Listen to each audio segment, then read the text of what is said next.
Tenemos nuestros papeles ya, ¿no? ¿Ya suena esto? Qué bajitos estamos, ¿no? ¿Se oye? ¿Ahora? ¿Se oye ahora? Oye, qué alegría que haya tanta gente, qué alegría que se organicen las presencias literarias y qué alegría que tenga tanta expectación, Andrés. Bueno, ya veremos al final a ver qué deciden ellos, ¿no? Bueno, hay que darle las gracias a todos vosotros, las gracias también a quien nos va a ver por YouTube, porque va a estar retransmitido en streaming y luego se subirá a la red. Las gracias al Servicio de Extensión Universitaria que organiza estas presencias literarias. Yo no veo a nadie, bueno, están ellos dos. Gracias, Antonio.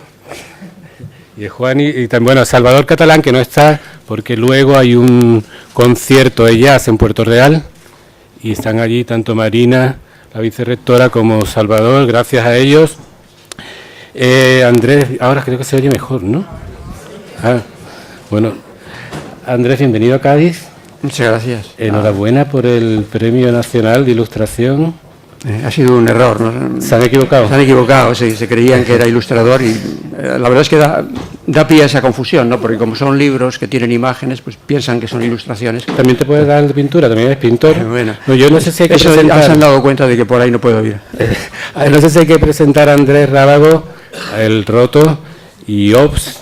Pero bueno, Andrés Rábago, que es pintor, ilustrador y, como a él le gusta denominarse, dibujante satírico. ¿Es la denominación acertada? Yo creo que sí. Básicamente el trabajo público, lo más conocido es como dibujante satírico en prensa, sí.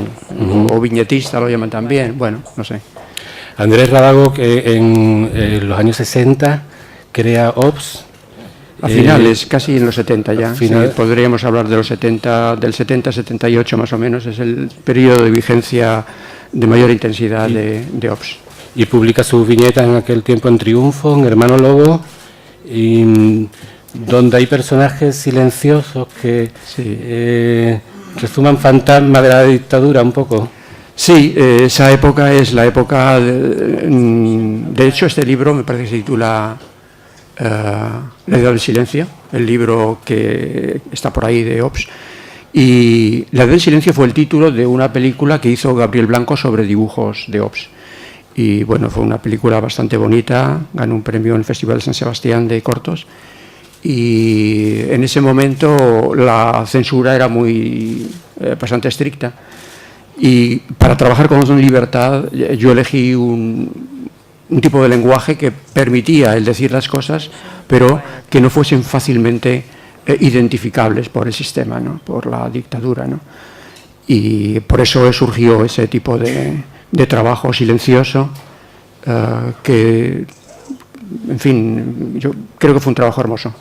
Es al final de esa dictadura cuando nace también El Roto y un seudónimo o un heterónimo, luego nos aclarará esto de la identidad que ya desde el Hermano Lobo da el salto al país, ¿no? Bueno, ha habido muchas cosas intermedias desde entonces para acá. Esta profesión es una profesión de cierto riesgo, es un poco como el de trapecista, ¿no? Que va saltando de un sitio a otro según se van cortando las cuerdas, ¿no? Vas perdiendo los lugares donde te asentabas, los periódicos van cerrando, las revistas van cerrando y pasas a otra revista y así, si aguantas el equilibrio y puedes llegar hasta un largo periodo de trabajo como es el que llevo, ¿no? Que son casi 40 y tantos años de profesión ininterrumpida dentro del periodismo. No es un sucesor estrictamente porque El Roto y Ops convivieron en la primera época de Hermano Lobo. Ya estaba El Roto en algunas de los números de Hermano Lobo. Lo que pasa es que era un roto muy inicial, lo que yo llamo un proto-roto, es decir, un roto todavía que está balbuceando, buscando un lenguaje, intentando encontrar otro vehículo, sin saber por qué, porque no sé por qué lo hacía simultáneamente, porque Ops en ese momento estaba bastante asentado, es decir, tenía un lenguaje ya muy coherente, hacía referencia a un territorio muy concreto, que era el territorio un poco del inconsciente o del preconsciente, en el que se movía con bastante eficacia, ¿no?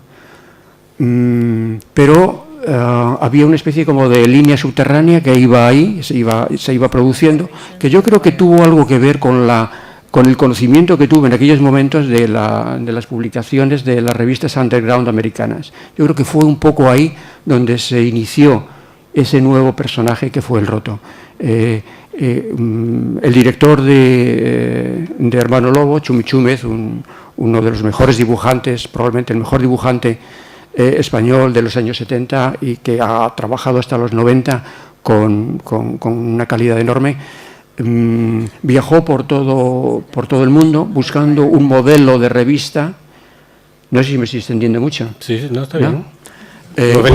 No, digo, bueno, porque a lo mejor podemos hablar de otras cosas. Bueno, buscando un modelo de revista para lo que era Hermano Lobo, ¿no?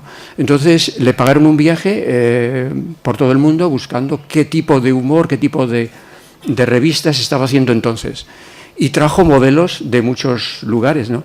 Entre aquellos modelos que trajo había revistas underground americanas, de donde viene Robert Crumb y toda la gente esta que luego después han sido estupendos dibujantes y que ha tenido un gran interés desde el punto de vista del cómic alternativo, ¿no? El modelo que luego prendió en España, es decir, el que se buscó, de alguna manera se copió, es el modelo francés tanto de Charlie Hebdo como de Pardon, que eran dos revistas francesas de un poco secuela de mayo del 68, y que estaban siendo muy bien aceptadas por el público francés. Entonces se buscó un modelo de ese tipo y fue donde se inició esa revista, que fue bastante interesante, pero que curiosamente solo vivió 4 años y pico. Es una revista un poco mítica, pero solo existió durante menos de 5 años. Además de Ops y el Roto, está Andrés Rábago, que es pintor, con quien yo he tenido la suerte de trabajar en alguna ocasión, y que hace una pintura silenciosa, metafísica, espiritual. Yo recuerdo un artículo en la revista Natura, donde una doctora suiza venía a exponer que la necesidad que tenemos todos de completar distintas facetas, distintos cuadrantes vitales, ¿no? La parte social, la parte física, la parte espiritual, la parte intelectual. Yo no sé si esta santísima trinidad de Rábago, Ops y el Roto, más que llevarte una esquizofrenia, ya lleva una terapia, ¿no?, para completar todo esto. La verdad es que es algo que surge de forma natural, es decir, que no hay una voluntad de crear un tipo de lenguaje concreto, sino que surge de forma espontánea. Hay una necesidad de expresión, hay una necesidad de sacar fuera las cosas que están dentro y que crees que pueden tener interés, y de ahí surgen los vehículos para llevar a cabo esa tarea, ¿no? Son vehículos en cada caso distintos, aunque es verdad que siempre me he movido, es decir, nunca he buscado el arte por el arte o una artistificación del trabajo. Siempre ha sido absolutamente, el trabajo ha tenido una voluntad de austeridad en todos los casos, de concreción, de buscar el máximo de expresividad con el mínimo de medios, que es un poco, bueno, lo que yo me siento, ¿no? Ese tipo de lenguaje que no busca el ornamento, que no busca la exhibición de unas ciertas facilidades creativas, sino que busca ser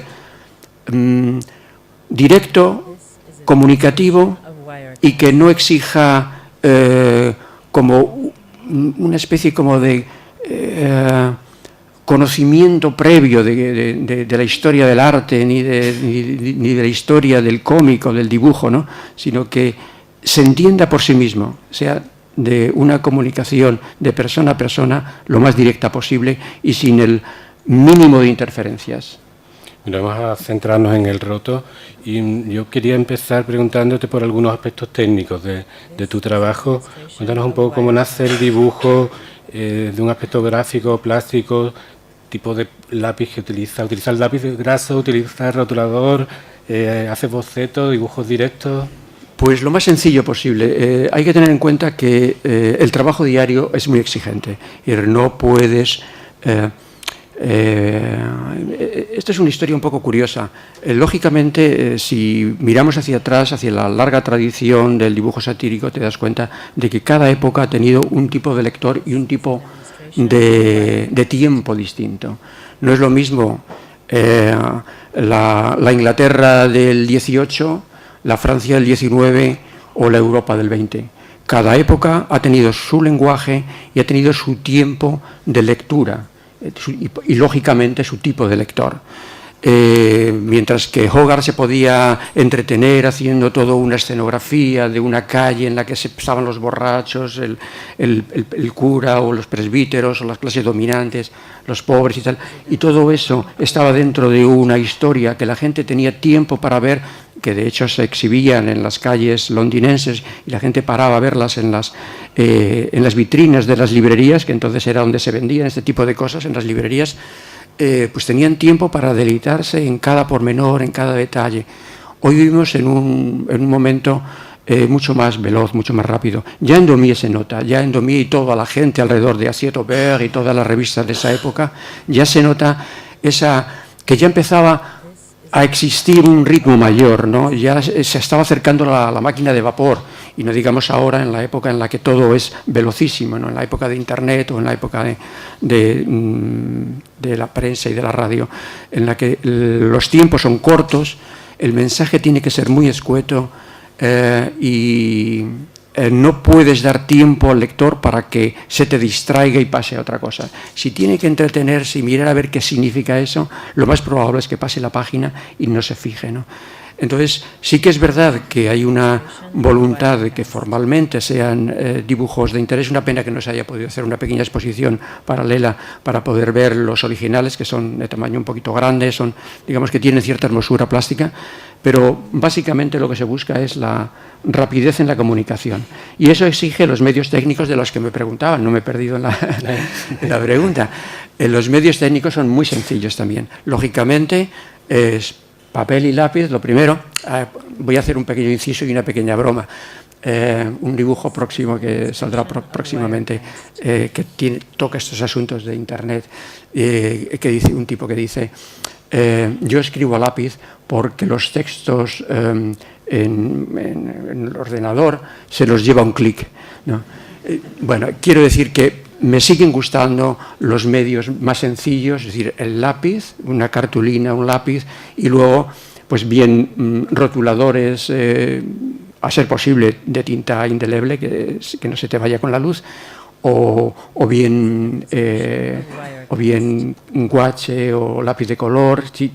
Si das un mínimo, aquí a lo mejor hay algún ejemplo de trabajos en los que aparezca, no sé si a lo mejor podemos ver alguno en el que aparezca algún elemento, bueno, ahora cuando lo veamos lo comentaré, de color, que básicamente es mínimo. Los detalles de color que doy son muy pequeños, es decir, no quiero ninguna saturación de color. Y en este tiempo que llevas publicando en El País con El Roto, ¿había una evolución plástica, una evolución gráfica en el trabajo? Si miro para atrás, sí, me doy cuenta. Bueno, la evolución te lo indica cuando te das cuenta de que cosas que has hecho hace 5 o 6 años, lo miras y dices, o lo rehago o lo rompo. Entonces te das cuenta de que has avanzado, ¿no? Y sí, me ha pasado. El cambio de formato, por ejemplo, es curioso. Yo trabajaba en un formato horizontal, y es el formato, digamos, más clásico dentro de la viñeta. Es un formato horizontal donde se desarrolla una escena, unos personajes que conversan sobre algún asunto, ¿no? Entonces, en un momento determinado hubo una especie como de... querían rehacer la página. Y el director me propuso un formato vertical, a lo que yo me negué rotundamente. Dije, no, imposible. Formato vertical no, y le expliqué por qué, tal, porque las cosas es como una escena, le hice todo un argumentario sobre el asunto. Una escena en la que pasan cosas, es como una escena de teatro, claro, tú no puedes poner una cosa vertical, ahí es dificilísimo desarrollar una... Y dijo, bueno, vale, de acuerdo, vale, no pasa nada, rehacemos la página tal y como estaba antes, no te preocupes y tal. Y al cabo de 2 o 3 días empecé a pensar, ya que ya le tenía convencido, empecé a pensar, digo, ¿y por qué no cambiar de formato? Porque eso posiblemente me dé un tipo de lenguaje distinto. Y entonces le dije, he retomado el asunto y me parece muy interesante lo que habías propuesto y tal, ¿no? Pues muy bien, entonces empezamos a hacer el formato vertical. Y en el formato vertical me he dado cuenta que me permite, es como si hiciese algo que está menos relacionado con la viñeta y está un poco más relacionado con, digamos, el dibujo plástico clásico, ¿no? Es más propio que el horizontal. Y la verdad es que estoy muy contento con este formato, lo cual no significa que en cualquier momento tenga que cambiar. Otro. André, qué trabajera, ¿no? Publicar cada día y acertar siempre. Nada. Yo creo que nos quejamos para que crean que realmente cuesta muchísimo y que es un esfuerzo tremendo que tienes que hacer y te paguen, ¿no? Pero la verdad es que es una cosa muy placentera que se hace con mucho gusto y que, hombre, requiere saber hacerlo. Y que es difícil, es fácil, pues si sabes hacerlo, no es difícil, pero si no sabes hacerlo, es dificilísimo, ¿no? Un poco es eso, ¿no? Pero yo he trabajado en medios que solamente eran semanales y medios que a lo mejor eran quincenales o incluso mensuales, y puedo asegurar que es casi el mismo trabajo el que da un semanario que el que da un diario. Porque cuando vas a hacer un trabajo para un semanario, pues por ejemplo lo tienes el lunes, pero no solo lo entregas el jueves. Cuando vas a entregarlo el jueves resulta que se te han ocurrido 3 o 4 cosas más, con lo cual has hecho 2 o 3 dibujos más que te parecen tan interesantes o más que el primero. Entonces al final acabas haciendo un dibujo diario y casi mejor publicarlos todos que no andar seleccionando, ¿no? Pues yo he oído antes algunas risas con alguna de las viñetas, supongo, pero en verdad el roto tiene muy poca gracia. Pues es curioso. Es verdad que hay algún mecanismo que no es exactamente el de la gracia, La risa, ¿no? pero que tiene algo que te hace cosquillas, ¿no? No sé qué es, pero sí hay algunas cosas que hacen cosquillas, ¿no? Entonces eso, el mecanismo natural para relajar la tensión creada. Luego a lo mejor hablamos sobre mi teoría sobre por qué se produce la risa, pero es una cosa ya hablamos de humor entre freudiana y en fin, de andar por casa. Bueno, y esa distinción entre humor y sátira, ¿cómo de eficaz es la sátira en estos momentos? La sátira, digamos que ahí siempre se ha utilizado para corregir insuficiencias sociales en cada época. En Cádiz tenemos un ejemplo evidente, que son las letras de Carnaval, ¿no? Carnaval, que manifiesta disconformidad, y no sé si en ese sentido el roto se convierte un poco en portavoz de una denuncia. Voy a hacer un inciso. Venga. Sobre esta viñeta. Todas estas viñetas pertenecen al último libro, que es Camarón que se duerme, que además es muy propio de aquí, no lo del camarón y tal. Camarón que se duerme se lo lleva la corriente de opinión. Vale. Y hago inciso en este dibujo porque dentro de la línea de trabajo que desarrollo, en un periódico, son cosas muy raras, porque que se publique una viñeta como esta en un periódico es rarísimo. De hecho, no creo que se pudiese publicar en ningún medio, digamos, de periodismo internacional al uso, porque es entre pensamiento, entre religión, es un poco sobre el hombre. Son cosas que tienen más que ver con la realidad interna del hombre, que a mí me preocupa mucho, que es sobre la situación política, social, que es un poco de lo que tratan los periódicos. Por eso es por lo que digo que tengo mucha suerte de poder publicar un tipo de viñeta que no es la sátira política al uso, sino que tiene como una especie de mundo propio donde nunca se sabe qué es lo que se va a reflejar. Perdón por el inciso, vuelvo al tema que habías tratado, que he olvidado cuál es. Pues hablábamos de humor y sátira, y de la eficacia de la sátira. Humor y sátira, claro.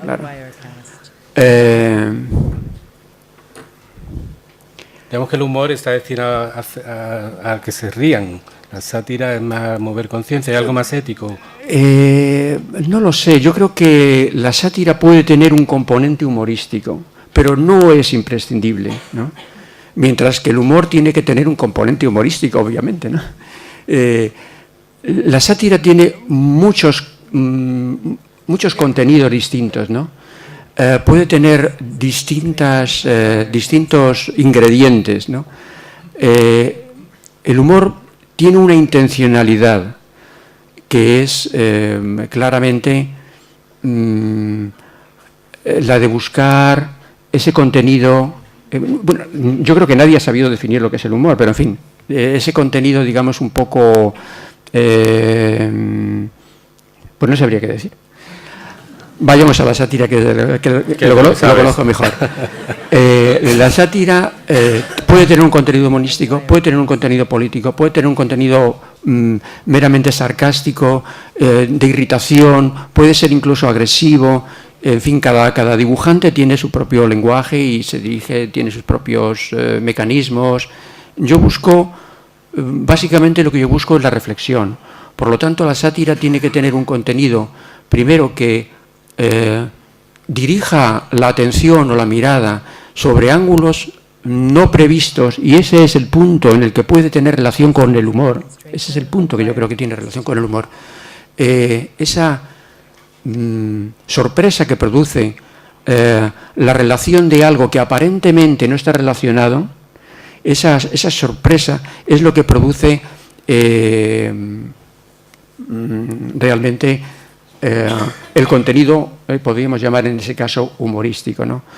Yo creo que muchas veces lo que utilizamos es o la paradoja, que también es un mecanismo similar, o bien la relación de elementos que son o bien antagónicos o bien que están muy separados y en un momento determinado tú los juntas. Esa unión, ese chispazo que produce la unión de esos dos elementos, que además también el término chispa, la gente que tiene chispa, esa chispa es esa cosa que brota en el cerebro y que te dice, que te da una comprensión nueva de las cosas que antes no habías visto, ¿no?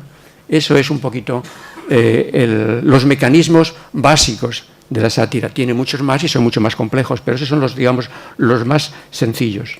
Y hablemos de los personajes que aparecen en tus viñetas, que suelen ser personajes estereotipados, neutrales, casi atemporales, ¿no?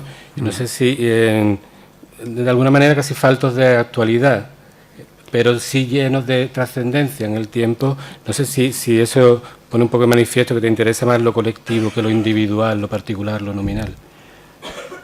No me interesan los individuos concretos. Es decir, que los individuos concretos es verdad que en la sátira política se utilizan mucho a los personajes concretos, ¿no? Que son muy, sobre todo en la caricatura, ¿no? Que es un género que yo no practico. La caricatura es un género aparte, ¿no? Pues en la caricatura, lógicamente, son los personajes públicos con los que trabajas, ¿no? A mí no me interesan los personajes públicos porque están demasiado identificados con un momento determinado, con un sistema de poder muy concreto, con una clase política directamente ya conocida. Me interesa más lo que representan, no tanto los actores, que además cambian con el tiempo. Es decir, hoy en día a lo mejor por los dibujos de Suárez no tienen vigencia, porque el personaje casi muchas personas ni lo recordarán y algunos ni lo conocieron, ¿no? Mientras que las cosas que tienen relación con los hechos que entonces se produjeron todavía tienen interés. Por eso es por lo que mis personajes son generalmente personajes anónimos, muchas veces dibujados de espaldas, en este caso concreto, dibujados de espaldas, o con la cara tapada, con oscuros, con rasgos que pueden ser de cualquier persona, ¿no? Porque representan como arquetipos, representan como funciones sociales, más que individuos concretos, ¿no? Pueden ser cualquiera de nosotros, ¿no? O bien representan un estatus social, ¿no? Pues los estatus sociales también están muy determinados pues por la iconografía que incorporas, ¿no? Pero eso es un poquito las Eso formas. ayuda a que dentro de unos años tu obra siga siendo vigente, se pueda leer. Hay una voluntad de permanencia o por lo menos de una cierta vigencia. Evidentemente no haces las cosas para que mañana sean olvidadas.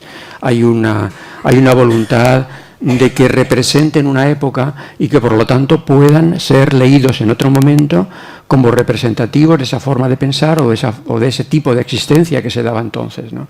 Digamos, por eso en muchas ocasiones, que también, no sé si habrá aquí algún ejemplo, probablemente hay algún ejemplo y seguramente cuando lo vean se darán cuenta, hay momentos en los que hablo del presente desde el futuro. Hay muchas, no es algo que dice alguien, sino es una entradilla que está en la parte superior en la que se explica algo que ocurrió desde el futuro. Esa ruptura en el tiempo también es muy útil para distanciarnos de los hechos que están aconteciendo ahora. Verlos desde el futuro es otro sistema de extrañamiento, un poco a lo brechtiano, ¿no? Eso es un lenguaje muy del teatro de Brecht, ¿no? Pero sí, es un mecanismo de extrañamiento, ¿no? Ver las cosas desde otro momento. Es como si lo estuviésemos viendo desde más lejos, desde más arriba o desde más allá. Curioso eso de la perspectiva. A veces se ha asimilado tu obra a una tradición grotesca que podría incluir una línea que iría desde Goya, Hogarth, como has dicho, George Grosz o Solana o incluso Valle Inclán, ¿no? Pero yo recuerdo un artículo sobre Valle Inclán en el que el ensayista venía a decir que había distintas maneras de enfrentarse al personaje. Una era mirando desde abajo, como hacía Homero, y convertir a su personaje en héroe, ensalzando sus virtudes. Otra vía, una más frontal, que sería la de Shakespeare, y convertirlos y mostrar sus defectos y convertirlos más humanos, y otra sería desde arriba un poco valleinclanesca y convertirlos en marionetas, ¿no? Yo creo que en cambio en tu obra podría ser más shakespeariana, mucho más frontal, ¿no? Por ejemplo, este ejemplo concreto, debate de ideas, es cuando se dan en la cabeza. Por ejemplo, este lenguaje ya ni siquiera es un personaje concreto el que lo dice, ¿no? Es también otra forma, no es desde el futuro, pero también es como una especie de explicación que simplemente tiene un elemento iconográfico debajo, ¿no? Es una especie de pensamiento o de idea con un elemento iconográfico. La verdad es que la voluntad que yo he tenido desde el momento en el que ya me he dado cuenta de que esto tenía, que es un lenguaje muy rico, es ampliar los mecanismos del lenguaje de la sátira gráfica en prensa. Porque yo creo que, con perdón de compañeros de profesión excelentes, creo que nuestra profesión se había empobrecido hasta niveles realmente lamentables. Y que estábamos haciendo, bueno, de hecho hay lugares en Hispanoamérica donde los llaman monos y moneros a los que dibujamos. Yo me he negado siempre a aceptar esa terminología y siempre he creído que este lenguaje es un lenguaje nobilísimo, como has mencionado, de toda esa tradición que viene ahí. Has mencionado muy bien a Solana, porque yo creo que Solana también es un dibujante satírico de primer orden, ¿no? Y que no se tiene en cuenta como dibujante satírico, y lo es. Digamos que ha habido como una especie de pérdida del lenguaje, se ha infantilizado el lenguaje porque se ha creído que el lector era un lector infantil, un lector que no daba más de sí, que había que hablarle en cosas muy sencillitas, ¿no? Con un dibujo que era casi de niños, ¿no? y con unas ideas muy simples. A mí yo he rechazado eso, he intentado en la medida de lo que puedo, por lo menos dirigir el lenguaje, dirigir nuestra tarea hacia otros horizontes, ¿no? Horizontes más nobles y más elevados, porque yo creo que este lenguaje es un lenguaje muy necesario y que será muy necesario también en el futuro. Aquí se lo de las ideas simples, me venía a la cabeza una viñeta tuya en la que un peluquero le dice al cliente: son piojos, pero con un buen tinte se convertirán en ideas. Parecerán ideas, sí. Parecerán ideas. Sí, ¿no? sí. Y yo con referencia a esta no inclusión de la actualidad que hablamos antes, o de lo muy actual, o de lo que está de moda. Bueno, recuerdo que la primera vez que hablé contigo compartíamos que no teníamos televisión. Tú sigues sin televisión. Vemos películas, pero vamos, lo que es televisión no vemos. Y es uno de los personajes casi enemigos que aparecen muchas Sí, veces, ¿no? es mi bestia negra. Eso, y ahora ya Internet, que también se ha convertido en un enemigo. ¿Qué tienes contra la tele, contra Internet? Contra contra la tele, digamos que como medio me parecía un medio fantástico para la comunicación universal, para el desarrollo humano, para la educación infantil, juvenil, pero después en lo que se ha convertido pues es en una especie como de excretor de basura continua que está destruyendo las pocas neuronas que nos quedan todavía a salvo, ¿no? Es casi el anticristo, ¿no? Pero ha sido sustituido por otro todavía más potente, que es Internet, donde tienes la televisión y además todo lo demás. Que eso ya es... estábamos comentando esta mañana que solo el hecho de saber que el origen de Internet es la CIA, que es la que lo inventó, ya te da el sentido de cuál puede ser su orientación y su final, ¿no? Entonces hay que estar muy precavidos. No digo que no se use, lógicamente, claro que se usa y todos lo usamos y está ahí y además son cosas que están para quedarse, pero hay que tener una actitud muy, muy crítica y muy distante con estos medios técnicos tan poderosos que tienen unos fines que si no desconocemos, porque yo personalmente creo que ya de alguna manera podemos intuir, sí que tienen unas funciones francamente maléficas, aunque puedan aparentar en algunos momentos tener fines beneficiosos.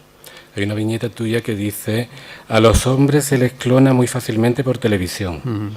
Y hay otra que dice: mamá, qué peste, es la tele que la tengo puesta. Voy a hacer un pequeño, también una observación.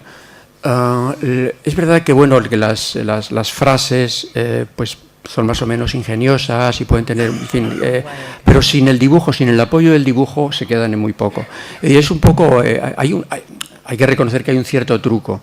El dibujo sin el texto no es mucho, el texto sin el dibujo no es mucho, pero las dos cosas juntas pueden ser bastante. Entonces, yo creo que es la unión del texto y el dibujo lo que da formalmente coherencia al asunto y lo da también una coherencia intelectual, porque si no, esas frases no tienen solvencia si no están dichas en algún contexto y de alguna forma, ¿no? Por eso es por lo que yo siempre me niego a que se citen los textos, porque les digo, eso no es así, falta el dibujo, ¿no? Recuperamos lo de Internet. Hay demasiada información que nos da tiempo de asimilarla. Yo creo que todos sabemos ya. O como se dice que la propia actualidad no nos permite ver qué está pasando, ¿no? Sí, yo creo que es verdad. Yo creo que todos sabemos que hoy ya hay un exceso de información. Más que un exceso de información, hay una saturación de ruidos, que no es tanto la información como la reiteración de la información, informaciones de distinto nivel mezcladas, que son cosas que no tienen, son absolutamente heterogéneas, mezcladas de cualquier manera, en las que se hace un puche infame que no hay forma de comer. Es como un alimento, ¿no? Si tú los puedes mezclar cosas estupendas y los mezclas todo en un bol, intentas comértelo y eso no hay quien lo coma, ¿no? Pues pasa un poco igual con la información, con Internet, todo esto. Yo creo que hay una voluntad de desinformación a través de la información, es decir, que hay una voluntad de saturar. Yo no sé si es una voluntad maligna, bueno, creo que sí, pero en fin, para disimular, digamos que no lo sé. Entonces, hay una especie como de voluntad de ir acumulando cosas en las que está la ausencia de estructura, que resultan ilegibles, que es un poco el problema que tenemos cuando muchos de nosotros y algunos de mis amigos dicen: no, yo ya estoy muy informado, ya no compro el periódico porque me informo por Internet. Francamente, a partir de ese momento me empieza a decir cosas incoherentes, no sé muy bien de qué me habla, en fin, creo que su cabeza empieza a resultar confusa, ¿no?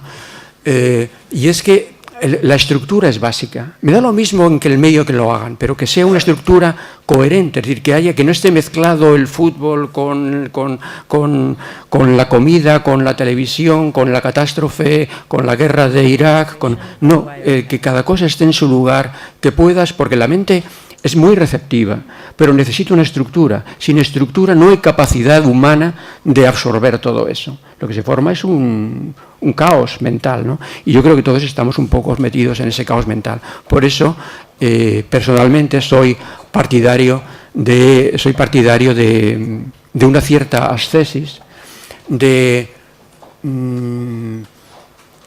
poca información bien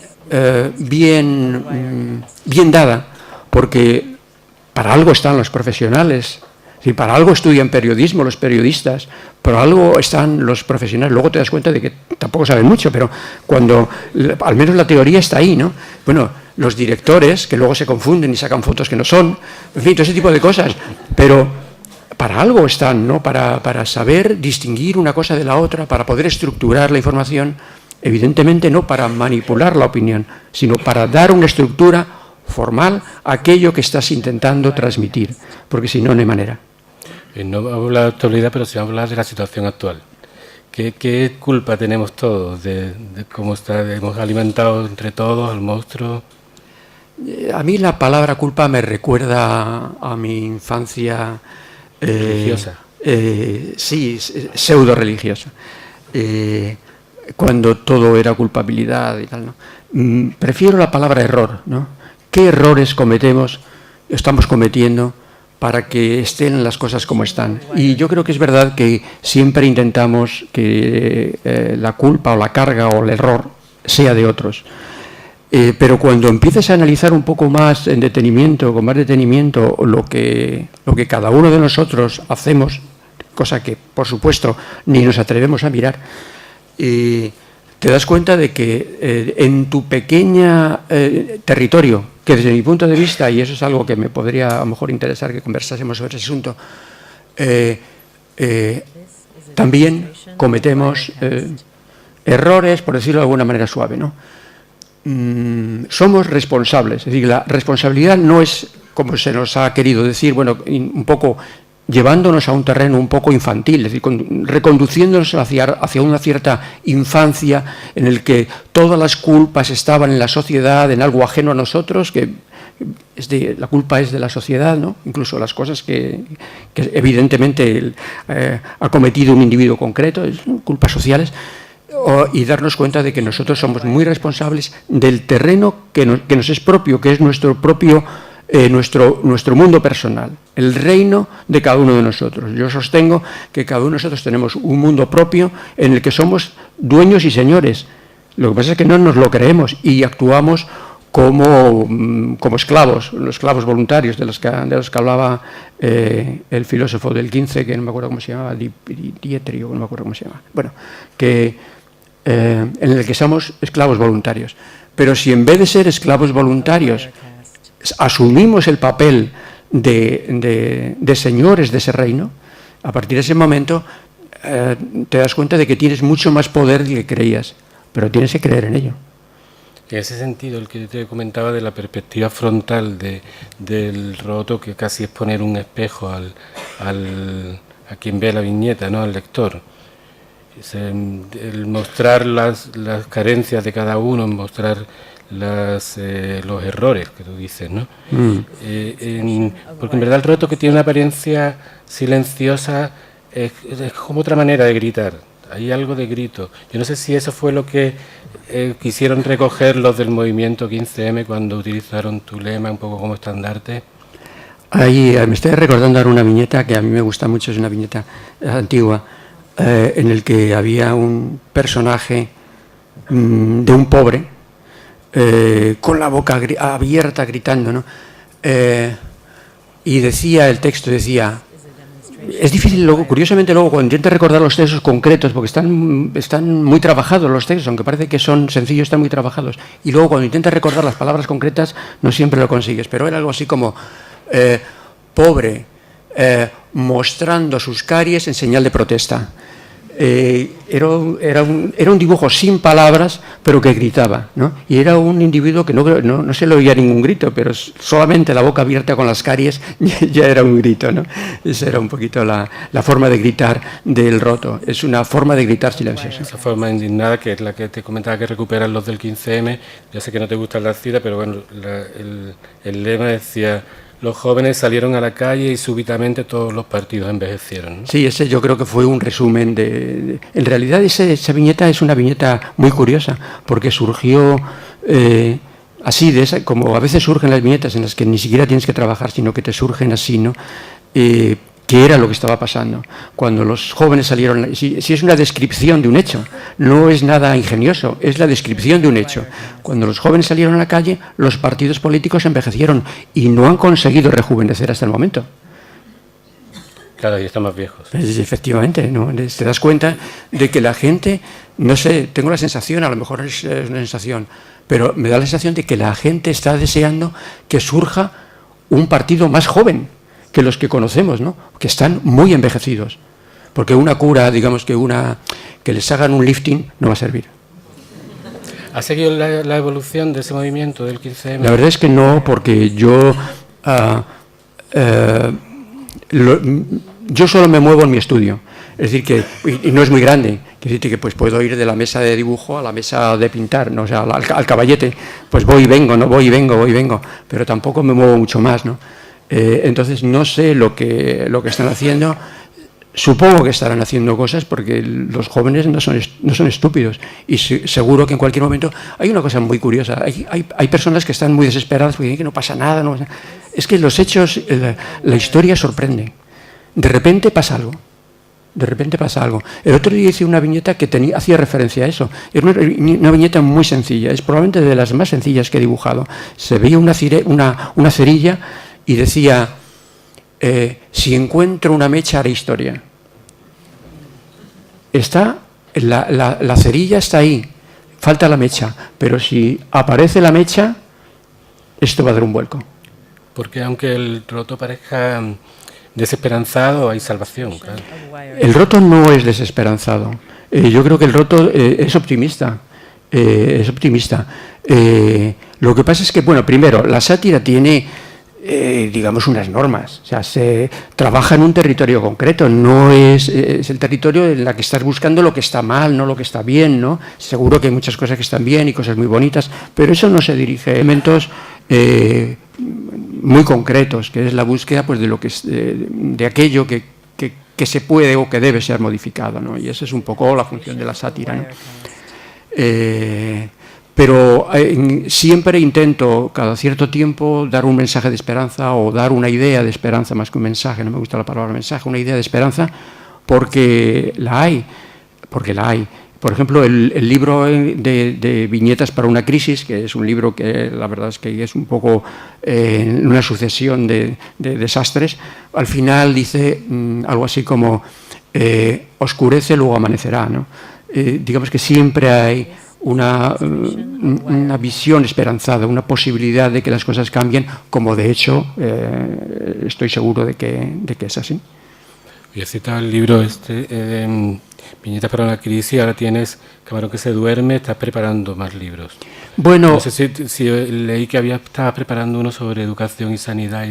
No sé. ¿Dónde más nos duele? La idea un poco del editor era la idea de hacer como 4 o 5 libritos pequeños, digamos que el formato lo pedí yo. Yo pedí un formato que fuese barato, que pudiese ser asequible, que no fuese un libro así como caro, sino que fuese muy bien editado, con muy cuidado, pero que fuese un libro barato. Entonces la idea del editor es pues editar como varios monográficos, de 4 o 5 monográficos, y luego meterlos en una cajita que es un poco como el ataúd, ¿no? Y ya lo podamos poner en la librería y no volverlos a ver nunca más, ¿no? Bueno, pues un poco por ahí podían ir las cosas, pero estoy dudando, la verdad es que no sé muy bien, porque la sanidad, me interesa la sanidad, pero creo que la medicina en sí misma tiene tantos defectos, no por ser privada o pública, que lógicamente eso es otro asunto, sino por la forma en la que se ha enfocado el tipo de hombre concreto que ha creado, el hombre máquina, ¿no? En la que especialistas de carburador o de embrague o de frenos o de no sé qué nos miran las distintas piezas, ¿no? De hecho nos cambian las piezas, que es una especie de aberración total ya.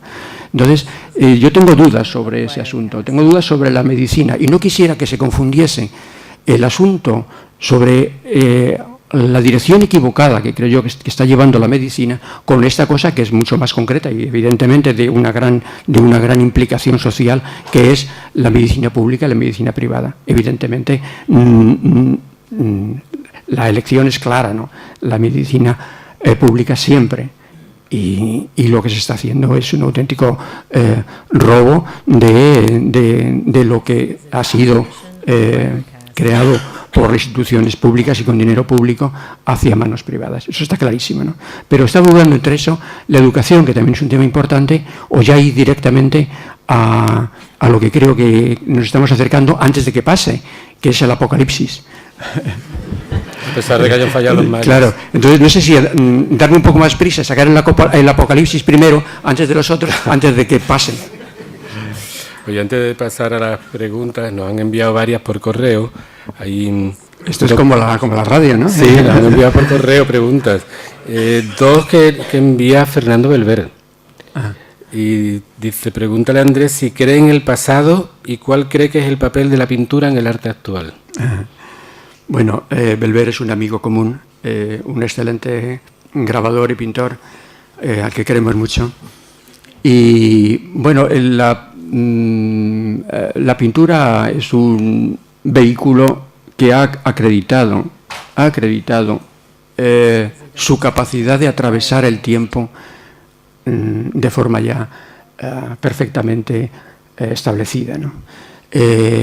Un vehículo que lleva más de 4.000 años vigente, que todavía puedes ver los caballos de Lascaux o las cuevas, nuestras cuevas de Altamira, o que puedes ver las tumbas egipcias, o que puedes ver el arte de Rembrandt o de Tiziano, de todo, y que es capaz de seguir emocionándonos, es un vehículo que no se puede tan fácilmente quitar de lado o echar de lado como se está intentando hacer, ¿no? Hay lo mismo que en Internet y lo mismo que en la televisión, hay una voluntad de destrucción del hombre, perdonadme estas palabras tan altisonantes, pero son ciertas. Hay una voluntad de destrucción del hombre. Y entre otras cosas, la destrucción del arte y de los vehículos que permiten esa transmisión de lo más estrictamente humano, está dentro de ese esquema. Cuando yo veo que se están vaciando los museos, que la gente no entra en los museos, que la gente no entra en las galerías, ¿qué está pasando? ¿Por qué este alejamiento? ¿Por qué los propios artistas están, digamos que contemplando vehículos nuevos que están muy bien, pero abandonando vehículos que han acreditado esa capacidad de transmisión a lo largo del tiempo? Esa es una reflexión que deberíamos hacer y que deberíamos tener en cuenta cuando se nos están empezando a suministrar continuamente nuevos lenguajes, nuevas formas que tienen una duración cada vez más limitada, que son incapaces, que envejecen con una rapidez asombrosa, y sin embargo estamos perdiendo técnicas y lenguajes que están ahí y que siguen siendo de una extraordinaria utilidad y vigencia. Hay un chico, Ignacio de Oria Riaga, envía una pregunta que es: ¿con qué España sueña el Roto?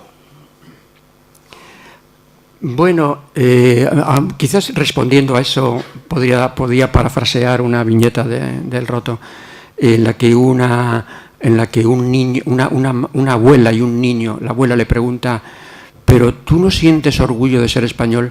Y el niño le dice: abuela, a mí me da vergüenza ser de cualquier sitio. Pues un poco eso es lo que pienso de esta historia.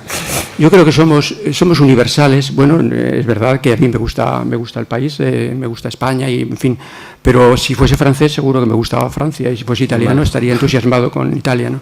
Bueno, somos de donde somos, pero no es mucho más que eso. María Blanco Morena se envía, dice, me gustaría saber su opinión sobre el flamenco, sensaciones, recuerdos y artistas que destacaría. En fin, yo creo que paso de esa pregunta porque no podría decir absolutamente nada. ¿Te gusta el flamenco, por cierto?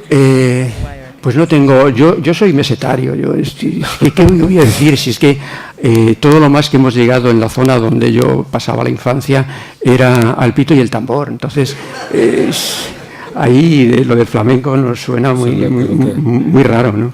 Pues ha enviado otra, Pedro Gallego Gómez, que pregunta si has leído a Agustín García Calvo. Sí, he leído, y además tengo algunos amigos que son los agustininos, parece que los llaman, ¿no? Que son pues un poco los seguidores de Agustín García Calvo, que es un... sobre todo, yo nunca lo he entendido, reconozco que nunca he entendido su forma de pensar y su filosofía, pero siempre me ha gustado cómo hablaba. La verdad es que es una fluidez. Pañuelos. Sí, es la forma en la que se expresa, ¿verdad?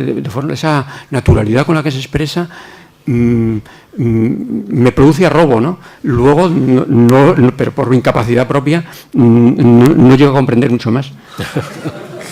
Bueno, ahora vamos a dar paso a las preguntas del público. A ver quién se atreve con la primera. Ahí. Has hablado de la influencia, digamos, de Goya, de Solana, de la tradición pictórica, pero que hay también la influencia del amor por el cómic, por el tebeo tradicional del siglo XX y cómo te ha llenado de, no sé, de ideas. Pues la verdad es que tengo ahí una enorme laguna, porque ni en mi infancia tuve tebeos. Y ahora mismo la verdad es que no sé por qué, porque no debían ser muy caros, pero en mi casa nunca me compraron tebeos, ni mis amigos tampoco tenían tebeos. Yo vivía en Madrid, yo nací en puro centro de Madrid, en la calle Espocimina, que está al lado de la Puerta del Sol, y curiosamente nunca vi tebeos a mi alrededor, ¿no? Es una casa rara la mía, porque sí que había libros de arte, que mi padre era muy aficionado a los libros de arte, sí que había creo recordar haber leído, evidentemente sin enterarme de nada, la Divina Comedia cuando tendría 7 u 8 años, ¿no? Porque estaba allí, entonces yo leí aquello que no sabía qué era. Es decir, que tengo una relación mala con el cómic, aunque debo reconocer que el mejor dibujo desde el punto de vista plástico que se está haciendo está dentro del mundo del cómic. El cómic está haciendo unos trabajos, unos dibujantes estupendos, y quizás no tengan el conocimiento público que deberían tener, ¿no? Pero yo siempre me ha parecido un poco, me ha dado pereza el tener que dibujar un mismo personaje viñeta tras viñeta, ¿no? El tener que seguir una escena, quizás por pereza o quizás también por incapacidad, ¿no? Hay que ser muy buen dibujante para hacer cómic, porque exige, no sé, unas habilidades que personalmente quizás no tenga. ¿Alguien más? Ahí, la señora. Mire, como yo soy mayor, pues ¿Mayor que quién? Mayor. Pues resulta que yo lo conocí también de Ops. ¿Qué le era a usted más difícil? ¿Dibujar entonces en aquella época franquista o ahora? Siempre ha sido, lo de dibujar siempre ha sido una tarea complicada, ¿no? Porque dibujar es difícil, no es fácil dibujar bien, quiero decir, no es fácil. Si lo que se refiere es si era difícil publicar, bueno, ahí podríamos entonces entrar en otra pregunta, ¿no? He tenido la fortuna, y la verdad es que es algo que agradezco, que siempre he tenido la fortuna de poder publicar con cierta facilidad en los medios a los que me he presentado, ¿no? Es verdad que en un primer momento mi hermano Joaquín, aquí presente, me ayudó a entrar en Triunfo, aunque él trabajaba en Triunfo, y fue una plataforma importante, ¿no? Pero cuando he querido dibujar en algún medio, se me han abierto las puertas. Eso es un factor evidentemente de suerte, lógicamente, pero que no puedo acreditar una trayectoria de perseguido o de persona que ha tenido enormes dificultades para poder publicar, porque no ha sido así. Siempre lectores abiertos al trabajo que hacía, y comprensión hacia mi deseo de ser libre en aquello que en cada momento he querido hacer.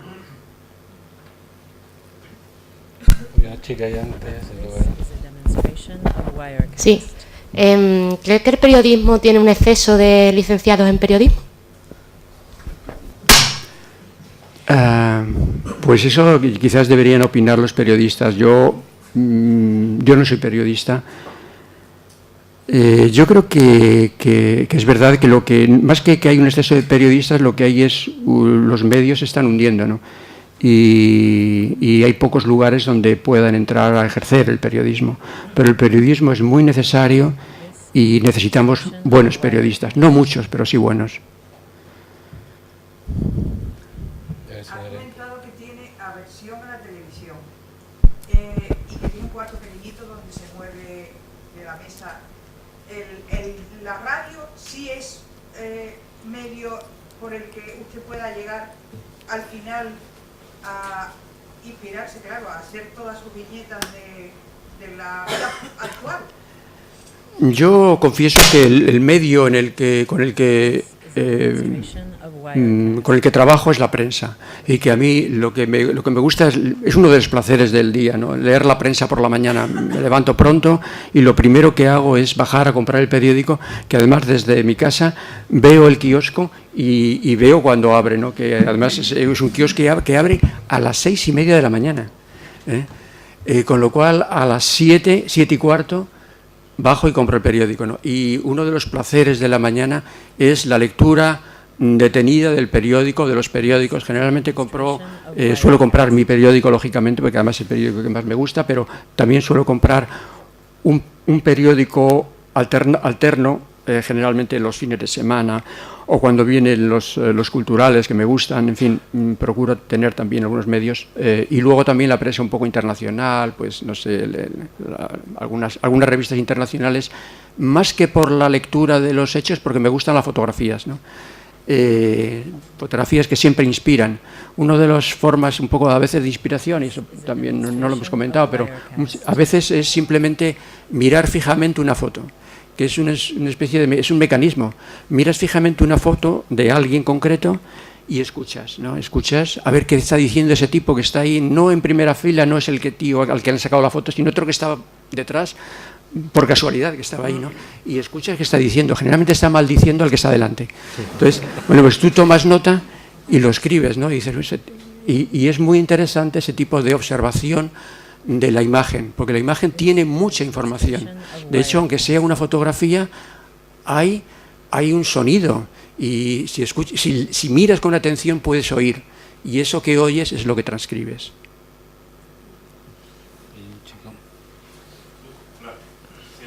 ¿Sorprende de la interpretación que se hace a veces de su viñeta y el recorrido que tienen después? La interpretación yo la ignoro porque tampoco sé lo que la gente ve. Yo supongo que ven lo que yo dibujo, pero a lo mejor no. Pero no lo sé. Eso tampoco es tendrá algún seguimiento de qué leen los lectores, ¿no? De qué entienden los lectores o qué es lo que les. Yo sospecho que entienden lo mismo que yo dibujo. Si no sería un error por mi parte de comunicación, ¿no? Y sobre todo porque yo creo que más o menos su inteligencia es, como mínimo, próxima a la mía. Puede que sea superior, pero no creo que sea inferior. Entonces, normalmente, supongo que entienden pues lo mismo que entiendo yo, ¿no? Y luego los recopilatorios los suelo hacer buscando las cosas que creo que tienen más permanencia. Evidentemente hay algunos dibujos que son más de un momento determinado, que a lo mejor ese momento se repite posteriormente, es decir, que puede repetirse a lo mejor dentro de 5 o 10 años, puede darse, pero en ese momento creo que lo que tiene más vigencia es aquello que recopilo o que recojo normalmente en los libros, ¿no?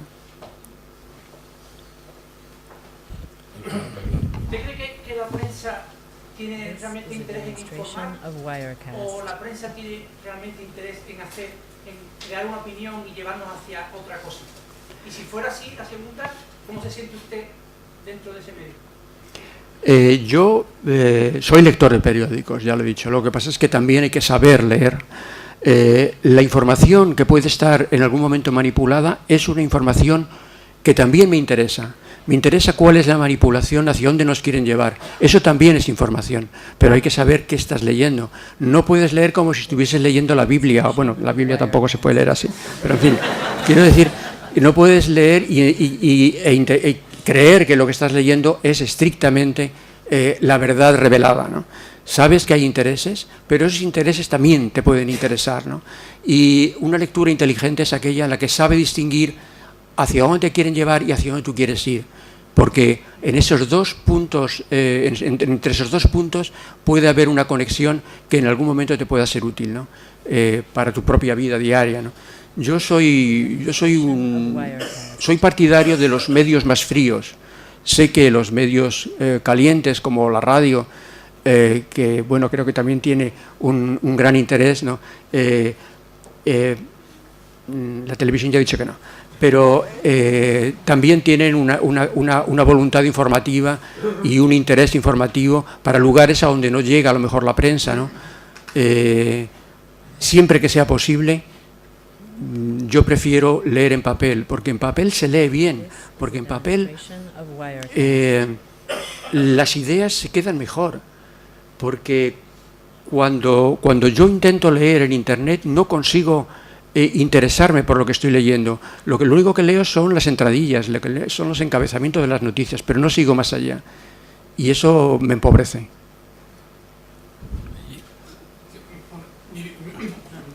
Tus viñetas siempre me han llamado la atención por esa crítica al poder económico, al poder social, al poder político. Sin embargo, cuando aparece en pocas ocasiones la crítica desde abajo, cuando aparece el ciudadano, es un ciudadano alienado por la televisión, por la falta de lectura. Decías que no te gustaba hablar de culpa, sino de errores. Es decir, como comunidad, ¿qué errores tenemos? Porque ahora con lo del Bicentenario hemos estado durante todo este año en la ciudad, en la universidad, recordando esos derechos que hace 200 años proclamamos y 200 años después seguimos con ellos.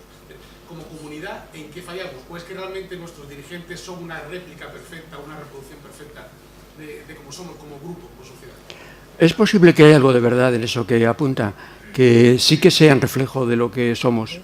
Y si no, sería insoportable y da la sensación como de que la gente sigue votando ciertas siglas o ciertas personas, ¿no? Yo tengo dificultades para pensar colectivamente. Yo pienso desde mí y no conozco otra manera de pensar. Es posible que haya otra manera de pensar, pero yo solo sé pensar desde mí y sospecho de que cada uno de nosotros lo hacemos así, ¿no? El mecanismo en el que se nos engloba a ese nivel, digamos, superior o colectivo, es un intento de convertirnos en masa y me resisto tenazmente a ello. Al hilo de lo que decía antes de que el papel se queda la idea mejor reflejada, ¿no? o transmite mejor, si el país dejara de publicar en papel, ¿usted seguiría trabajando para ello? Es una tesitura que no contemplo. Es que soy muy supersticioso, es decir, que si empezamos a pensar que va a desaparecer, cosa que están intentando desde los propios medios en papel, de hacernos creer que el periódico va a desaparecer, acabará desapareciendo, porque diremos, es que estamos leyendo algo del pasado, ¿no? Es posible que ocurra si no lo sostenemos. Yo creo que, en fin, tampoco quiero hacer aquí un lobby de la prensa, porque tampoco es eso, ¿no? Pero si creemos que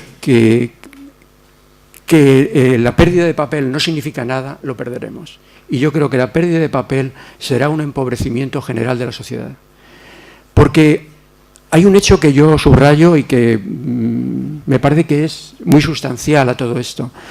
El papel es un documento con todo lo que conlleva la palabra documento. En Internet no hay documentos. Yo me di cuenta de esto cuando en una edición de mi propio periódico en Internet, hace ya años, una noticia que resultó estar equivocada, la cambiaron y pusieron lo que realmente había pasado.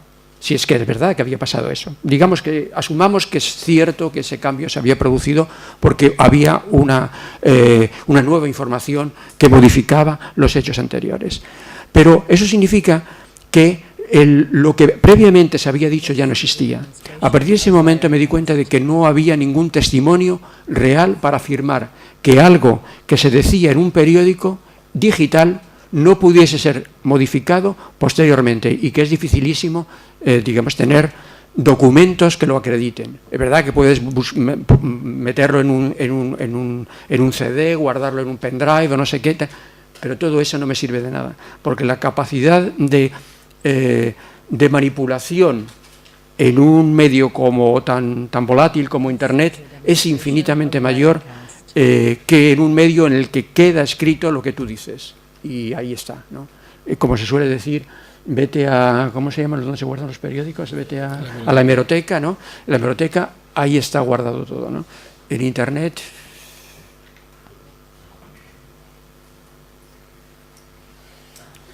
¿Le has dicho alguna vez esta no? ¿Dando otra cosa? Cuando entras en un medio, generalmente, por lo menos en mi caso, eso no se plantea, es decir, no te pueden decir esta no, porque lo primero que exiges es la libertad para poder realizar tu trabajo. Y luego, por otro lado, yo no soy un loco que intenta colar cosas, yo digo lo que quiero decir, pero que no son locuras o aberraciones, ¿no? Digo cosas sensatas, creo.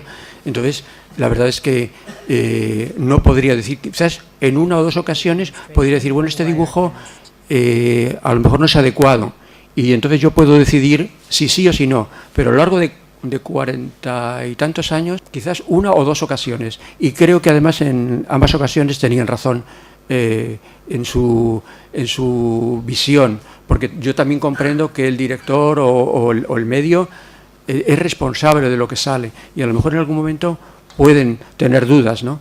Pero la verdad es que el planteamiento que se hace cuando trabajas en un medio es de confianza mutua, es decir, que ellos saben quién eres y tú sabes que tú no vas a intentar utilizar ese medio para cosas que van más allá de lo que consideras que es un interés público. No es algo que a ti personalmente te pueda gustar, molestar a alguien, sino que lo que crees que estás haciendo en todo momento es algo que es socialmente útil. Y ese planteamiento es básico a la hora de trabajar en un medio.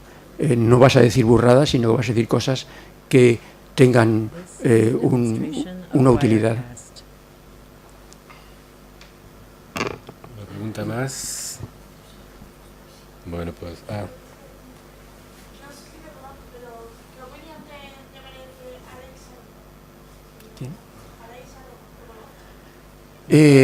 Conozco un poco su trabajo básicamente en Internet, que he visto algunas cosas de Internet que son una especie como de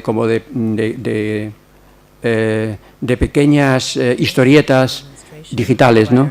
De dibujo digital, ¿no? Es un medio que es muy ajeno a mi lenguaje. He visto que es muy esquemático y que tiene una gran capacidad para plantear asuntos, y lo que he visto me ha gustado, pero está muy alejado del dibujo satírico que digamos que represento y al que me gusta, en el que me gusta estar. Bueno, pues muchas gracias, Andrés. Bienvenido acá otra vez.